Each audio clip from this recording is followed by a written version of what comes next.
दिवाकर एक किसान है जो कि अपने खानदान के साथ राजस्थान के एक दूर दराज के गांव में रहता है। दिवाकर के खानदान में उसकी बीवी और बच्चे हैं। दिवाकर के पास एक जोड़ी बैल है जिनसे वो खेती करता है। एक दिन दिवाकर अपनी बैलों को लेकर खेत जोतने के लिए जाता है। खेत जोतते हुए खेत के बीचों बीच उसके हल से कुछ टकरा जाता है। अरे ये क्या लग गया हल पर? देखता हूँ। दिवाकर बैलों को थोड़ा आगे हाँक देता है और उस जगह को कुदार की मदद से खोदने लगता है। लगता है कोई बड़ा पत्थर है, इसे निकालना पड़ेगा। दिवाकर अपनी बीवी दिव्या को आवाज लगाता है। अरे सुनती हो, जल्दी से इधर आ जाओ, और हाँ, फावड़ा भी साथ ले आना।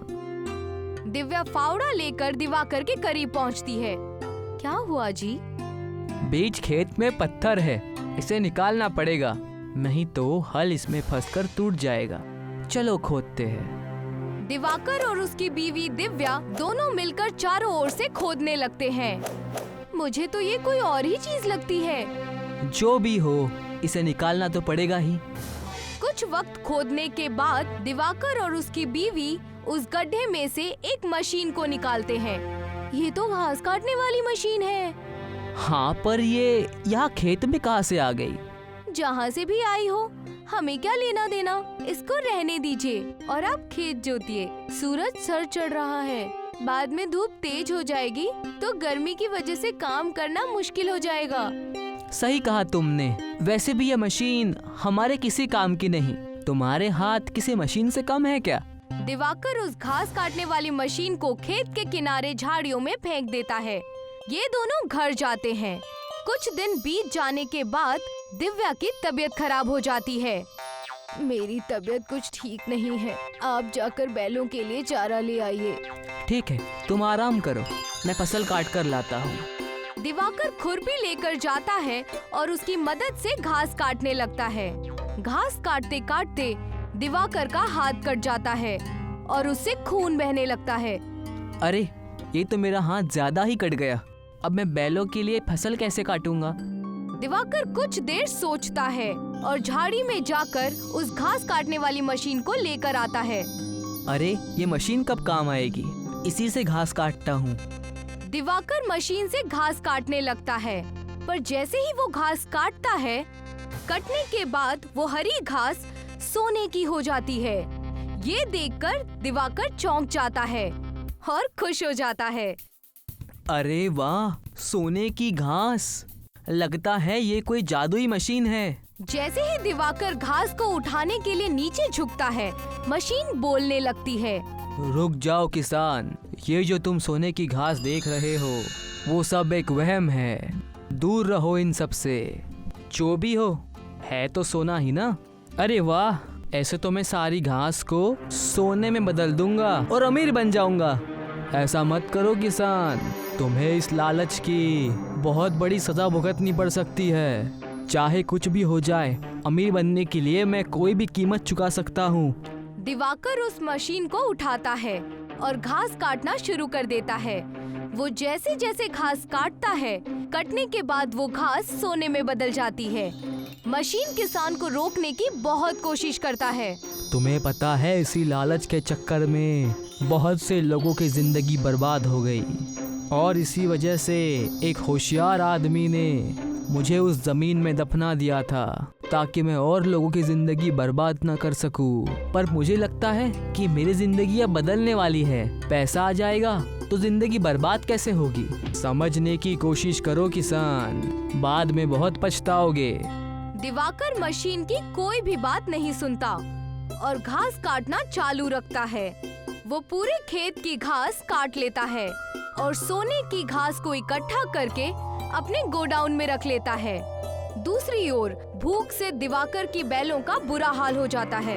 क्या हुआ जी? बैल इतना क्यों चिल्ला रहे हैं? क्या आपने उन्हें चारा नहीं डाला? क्यों नहीं डाला? अभी तो डालकर आया हूँ। तुम परेशान मत हो, तुम बस आराम करो और जल्दी से ठीक हो जाओ। दिवाकर दिव्या से झूठ बोलकर वहाँ से चला जाता है और अपने बाकी खेतों की घास इस मशीन से काटना शुरू कर देता है। जैसे जैसे वो घास काटता जाता है, वो घास सोने की घास में बदल जाती है। वो सारी घास को इकट्ठा करके फिर से गोडाउन में भर देता है। दूसरी ओर भूख से बेहाल होकर बैल जंगल की ओर भाग जाते हैं। अजी सुनते हो, हमारे बैलों ने खूंटी तोड़ दी है और जंगल की ओर भाग गए। कोई बात नहीं, अब वैसे भी हमें उन बैलों की जरूरत नहीं है। ये कैसी बात कर रहे हो जी? बिना बैलों के हम खेती कैसे करेंगे? मेरे हाथ एक खजाना लगा है, अब हमें खेती करने की कोई जरूरत नहीं है। दिवाकर दिव्या को गोडाउन में ले जाता है और सोने के घास के बंडल दिखाता है। इतना सारा सोना कहाँ से आया?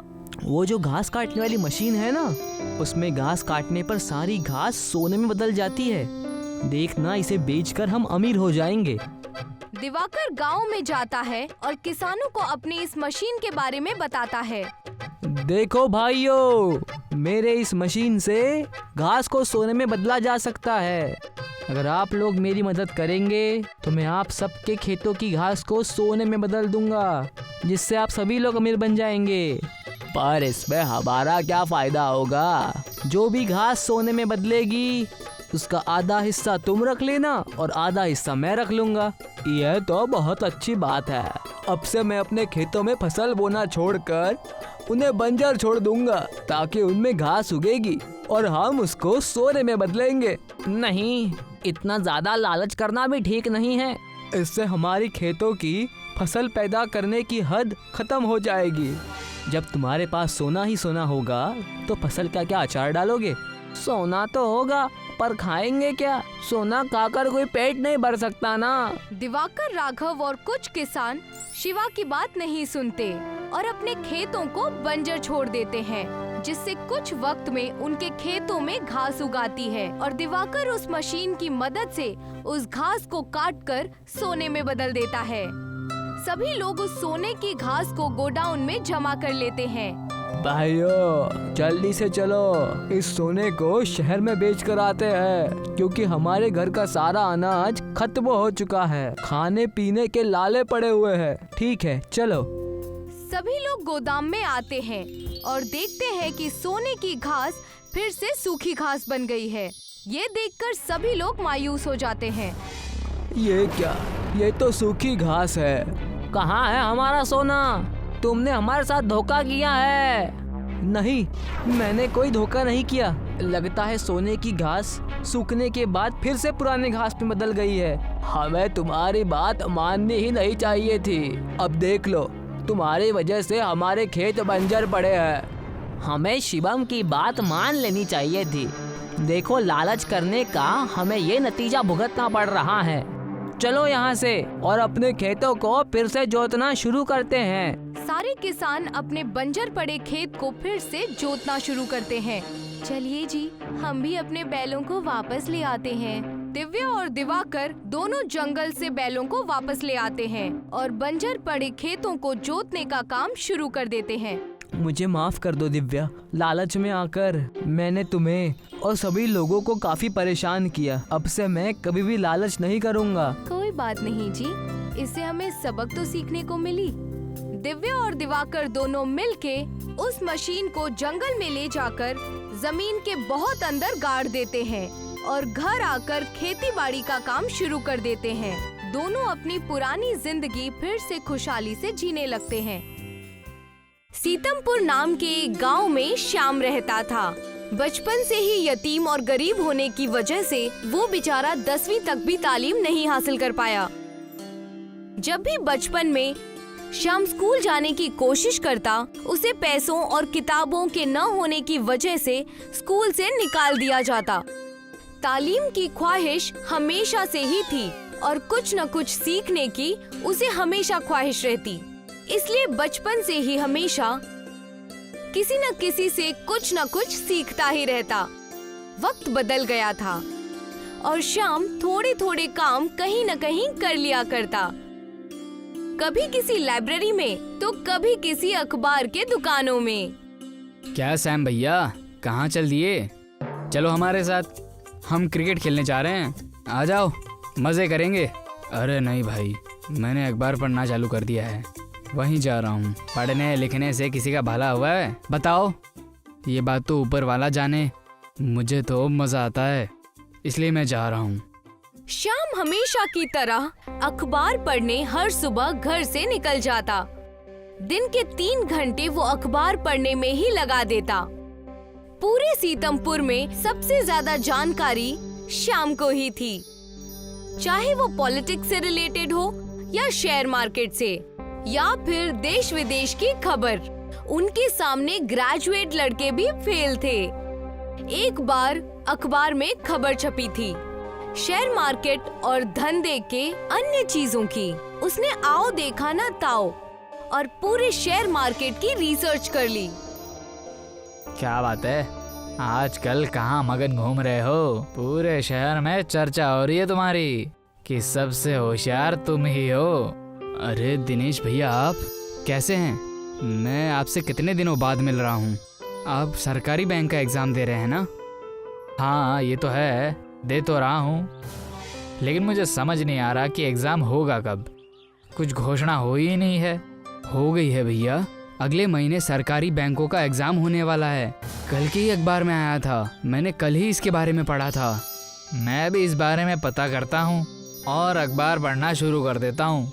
श्याम दिनेश को देखकर समझ जाता है कि अगर नौकरी की तलाश में रहा तो उसे ताउम्र ऐसे ही मेहनत करनी होगी, जिसका नतीजा उसके हित में हो भी सकता है और नहीं भी।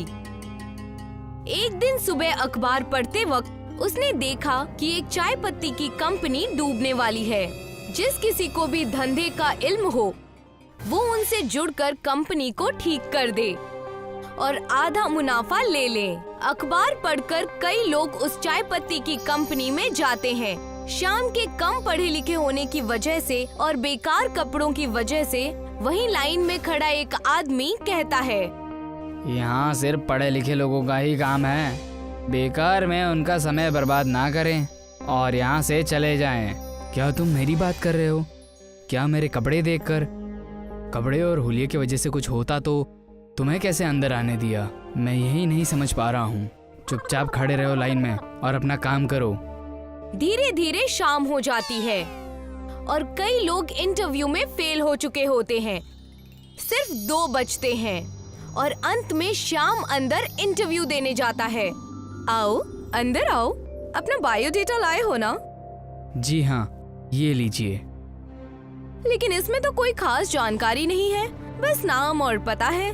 मैं अपने बारे में खुद बताना चाहता हूँ। और श्याम अपने बारे में उन्हें हकीकत बताता है कि कैसे पूरे सीतमपुर में उसके जैसा कोई नहीं है।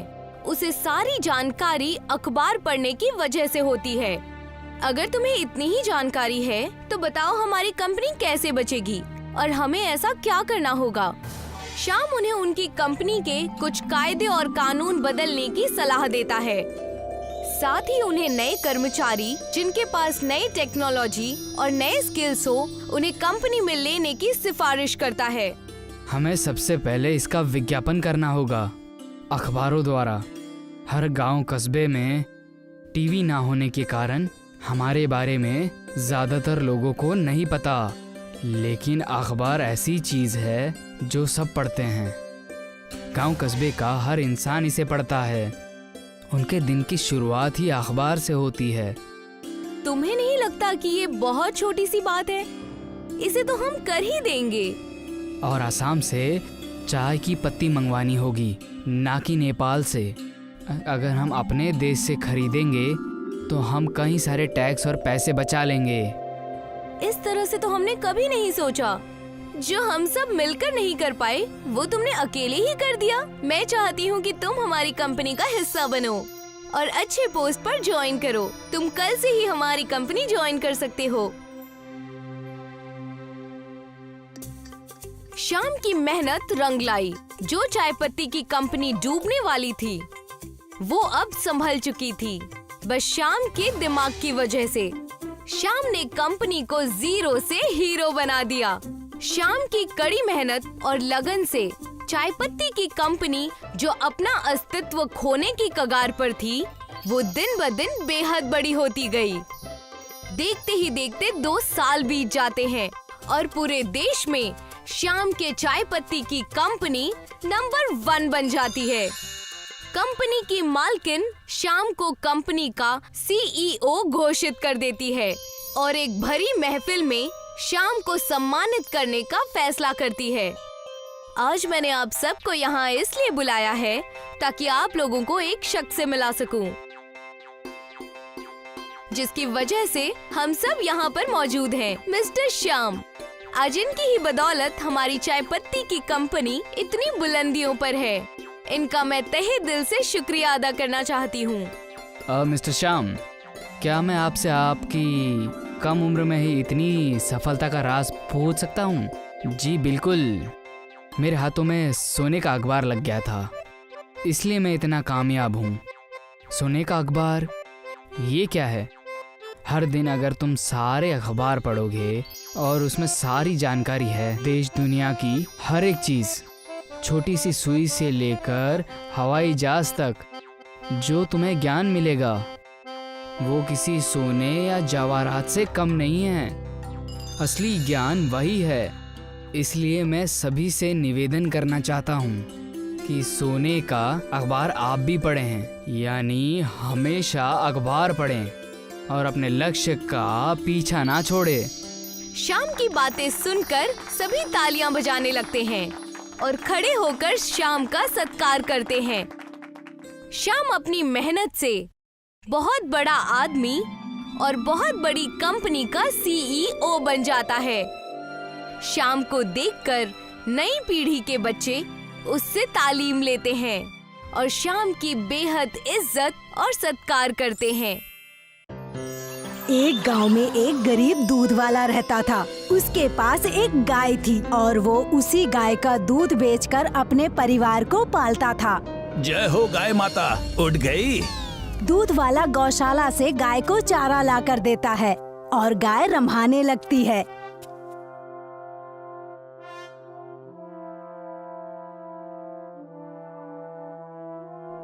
लो गाय माता, जल्दी से नाश्ता कर लो, फिर मैं दूध दूहने आऊंगा। दूध वाला गाय को चारा देकर यहाँ से घर चला जाता है और गाय चारा खाने लगती है। कुछ वक्त बाद दूध वाला एक छोटी सी बाल्टी लेकर दूध दूहने के लिए गाय के पास आता है। अब गाय ने चारा खा लिया है और दूध वाला दूध दूहने लगता है। दूध दूहने के बाद दूध को एक बर्तन में डाल देता है। अरे सुनती हो जाने मन? जी कहिए। मैं दूध बेचने के लिए बाजार जा रहा हूँ, तब तक नाश्ता बना देना। ठीक है, आप बाजार होकर आइए, तब तक मैं नाश्ता तैयार करती हूँ। ताजा ताजा दूध ले लो, गाय का ताजा दूध ले लो। दूध वाला, दूध वाला। अरे भाई, कितने रुपये लीटर है दूध? 50 का 1 लीटर है साहब, लेकिन डेयरी वाले तो 40 रुपया देते हैं। देखिए भाई साहब, मैं अभी अभी ताजा दूध दूह कर लाया हूँ, इसमें कोई मिलावट नहीं है, एक बूंद भी पानी नहीं है। चाहो तो परख लो। हाँ हाँ बेशक, दिखाइए। दूध वाला उस ग्राहक के हाथ में दूध की कुछ बूंदें डालता है। ग्राहक दूध को जांचता है और अपना सर हिलाने लगता है। हाँ भाई, दूध तो एकदम गाढ़ा और शुद्ध है, पर कीमत थोड़ी ज्यादा है। वही ना भाई साहब, अगर खालिस दूध चाहिए तो थोड़ा ज्यादा पैसे देने ही पड़ेंगे। हाँ हाँ क्यों नहीं, ये लीजिए 100 रुपए और मुझे 2 लीटर दूध दे दीजिए। दूध वाला ग्राहक के बर्तन में नाप कर 2 लीटर दूध देता है। ग्राहक अपना दूध लेकर अपने घर की तरफ चल पड़ता है। दूध वाला इसी तरह और लोगों को दूध बेचता है और सारा दूध खत्म होने के बाद अपने घर की तरफ लौट जाता है। जब वो घर पहुंचता है तो उसकी पत्नी ने उसके लिए नाश्ता बनाकर तैयार रखा हुआ है। आप जल्दी से हाथ मुंह धो लीजिए, मैं नाश्ता लगा देती हूँ। दूध वाला फ्रेश होकर आता है और नाश्ता करने लगता है। देखिए जी, अब महंगाई धीरे धीरे बढ़ रही है, हमें एक और गाय खरीदनी चाहिए जिससे हमारी आमदनी भी बढ़ जाए। ठीक है, देखते हैं, मैं कुछ पैसे जमा कर रहा हूँ। वैसे भी ये गाय अब बूढ़ी हो चुकी है। हाँ, बूढ़ी तो हो चुकी है, पर इसी के कारण हमारा घर चलता है। पर अब आगे का मुश्किल लग रहा है, क्योंकि अब इस गाय ने दूध देना कम कर दिया है। तुम फिक्र मत करो, ये हमारे लिए खुशकिस्मत गाय है। याद है, ये गाय नहीं ऊपर वाले की दुआ है, क्योंकि ये हमें मंदिर के बाहर मिली थी।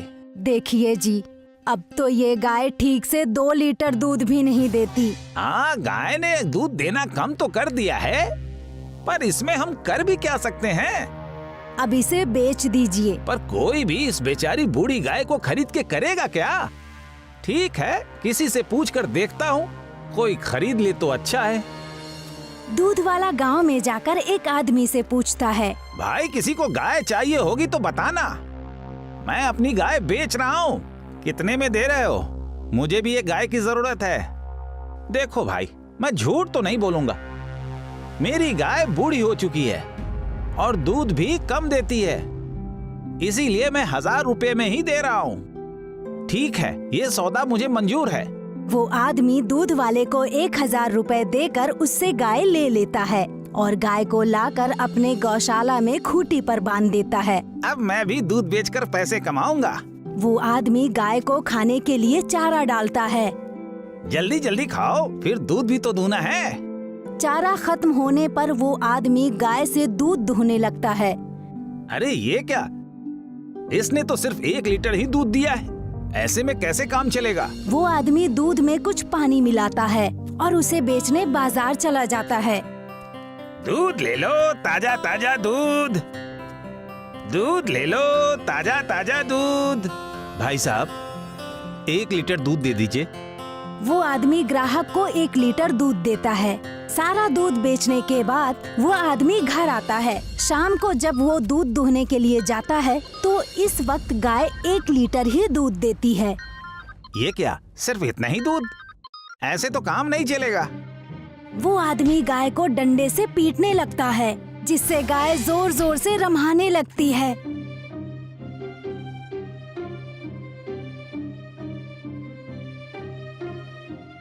गाय के रम्हाने की आवाज सुनकर दूध वाला जो कि पास से गुजर रहा था, वो वहाँ आता है और देखता है कि वो आदमी गाय को पीट रहा है।